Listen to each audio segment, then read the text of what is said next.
Olá, seja muito bem-vinda ou bem-vindo.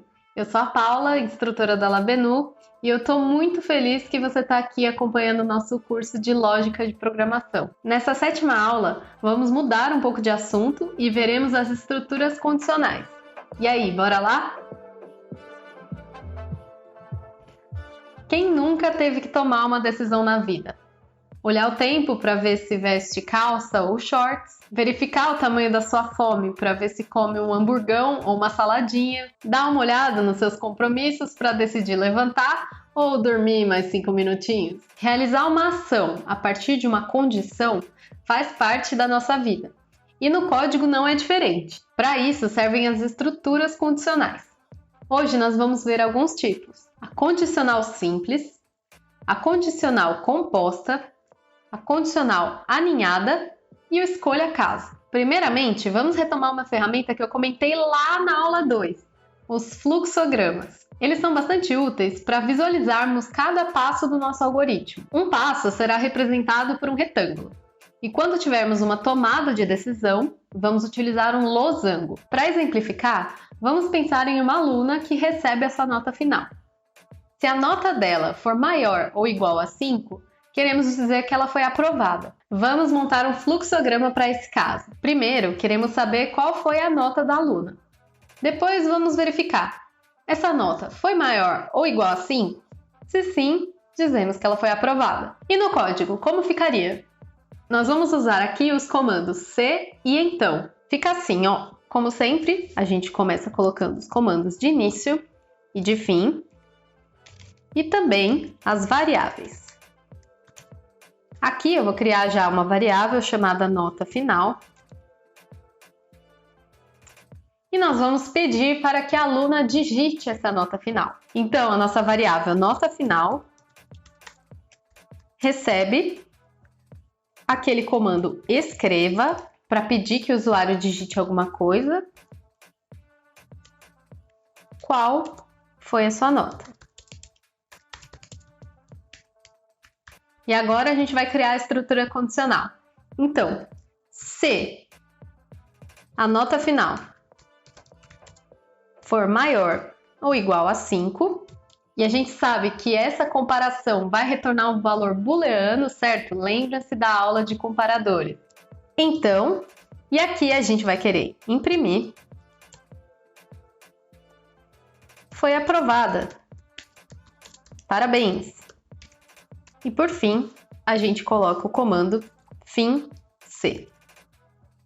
Usamos o comando fim-c para representar o fim daquele bloco C. Assim, sabemos que esse pedaço do código só vai rodar, ou seja, só vai funcionar se essa condição aqui for verdadeira. Essa é a estrutura condicional simples, uma ação que só acontece se uma condição for verdadeira. Podemos ter um caso em que também queremos realizar uma ação se a condição não for verdadeira. Aí entra a estrutura condicional composta. Voltando para nossa aluna, se a nota dela não for maior ou igual a 5, queremos dizer que ela foi reprovada. Primeiro, vamos elaborar o fluxograma. Começamos da mesma forma que o anterior, perguntando qual foi a nota dela e verificando, foi maior ou igual a 5. Se sim, ela foi aprovada. Se não, ela foi reprovada. E no código? A palavra, o comando utilizado vai ser justamente essa, se não. Vamos ver como é que fica. Então, nós temos a nossa estrutura condicional aqui montada, só que agora a gente vai adicionar um outro passo. Então, se a nota final for maior ou igual a 5, ela vai ser aprovada. Mas, se não, eu quero imprimir.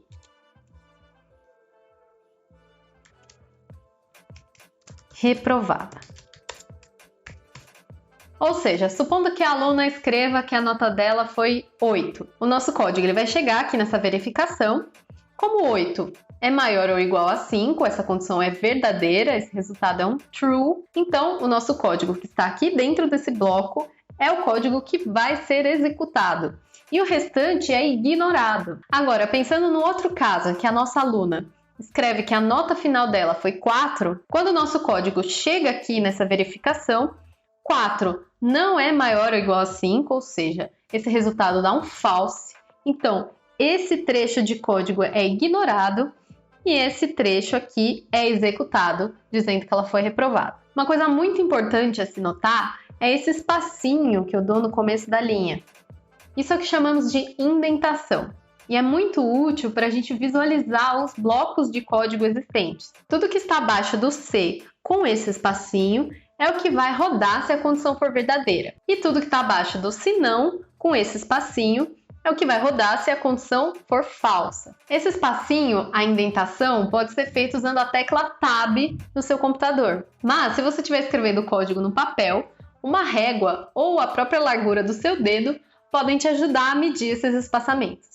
Algumas linguagens de programação nem funcionam se você não indentar o código corretamente, como o Python.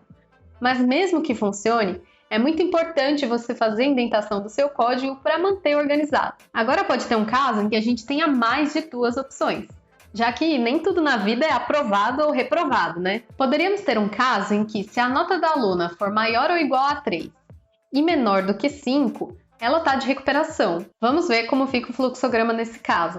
Faremos a primeira pergunta, se a nota dela foi maior ou igual a 5, e para a resposta não, podemos montar uma outra estrutura condicional, fazendo a seguinte pergunta: a nota foi maior ou igual a 3? Se sim, a aluna está de recuperação. Se não, aí sim ela foi reprovada. Note que eu não preciso verificar se a nota dela foi menor do que 5, porque se a gente entrou nesse bloco do não, já sabemos que a primeira condição lá não foi satisfeita. Mas e no código? Vai ser a mesma coisa. Agora aqui no bloco do se não, a gente vai criar uma outra estrutura condicional, que vai começar com o comando se, nota final, maior ou igual a 3. Então, se essa condição for verdadeira, nós queremos imprimir você está de recuperação. Mas se não, ou seja, se essa condição também não for verdadeira, aí sim a gente vai querer imprimir reprovada. E a gente não pode esquecer de também fechar esse bloco usando o comando fim C. E mais uma vez eu quero destacar a importância da indentação aqui. Conseguimos saber facilmente o que está dentro de cada bloco pelos espaçamentos que damos no começo da linha. Esse tipo de estrutura é chamada de condicional aninhada, por causa de ninho mesmo, já que a gente tem uma estrutura dentro da outra. Ainda existe uma quarta estrutura condicional, que é a escolha caso. Ela é utilizada quando temos várias opções de valores pontuais. Como assim? Suponha que eu queira fazer um comentário para possíveis notas da nossa aluna: 0, 5 ou 10. Vamos montar esse fluxograma.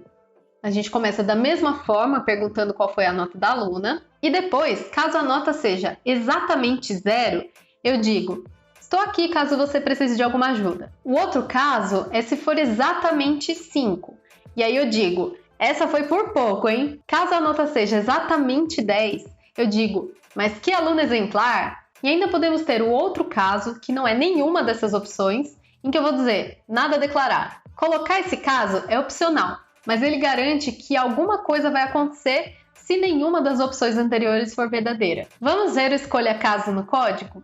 Fica assim. Bom, agora eu vou começar a minha estrutura então com o comando escolha.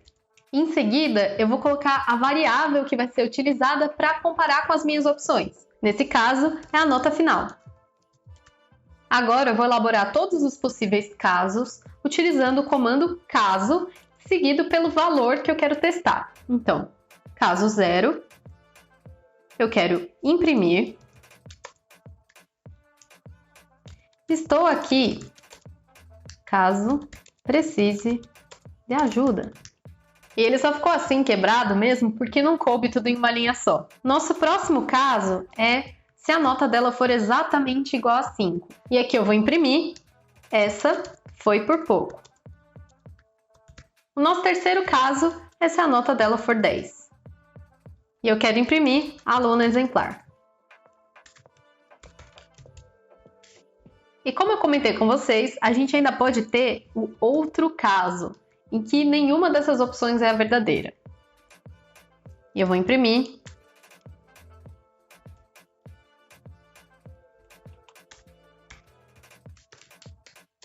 nada a declarar.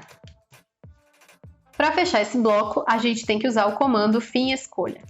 Como você pode notar, esse tipo de estrutura é muito útil quando você tem várias opções pontuais. Então, eu poderia inserir várias opções de nota aqui, mas ela não pode ser utilizada para testar faixas de valores, por exemplo, entre 3 e 5, como a gente fez anteriormente. E também precisa ser usada com números inteiros. Algumas linguagens de programação até permitem que você utilize o escolha caso com caracteres, ou seja, com valores do tipo texto. E essa foi a aula de hoje. Vimos 4 tipos de estruturas condicionais usadas para tomar decisões dentro do nosso código: a condicional simples, a condicional composta, a condicional aninhada e a escolha caso. Também vimos o conceito de indentação e retomamos o uso de fluxogramas. Se você gostou desse vídeo ou tem alguma pergunta, não deixe de comentar aqui embaixo para conversar com o pessoal da Labenu.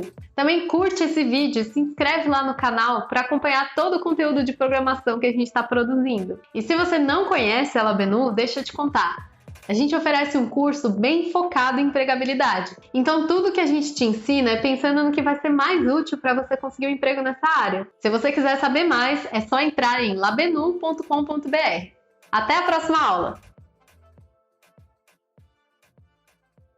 Gostaram da minha plantinha? Tá tão bonitinha, né?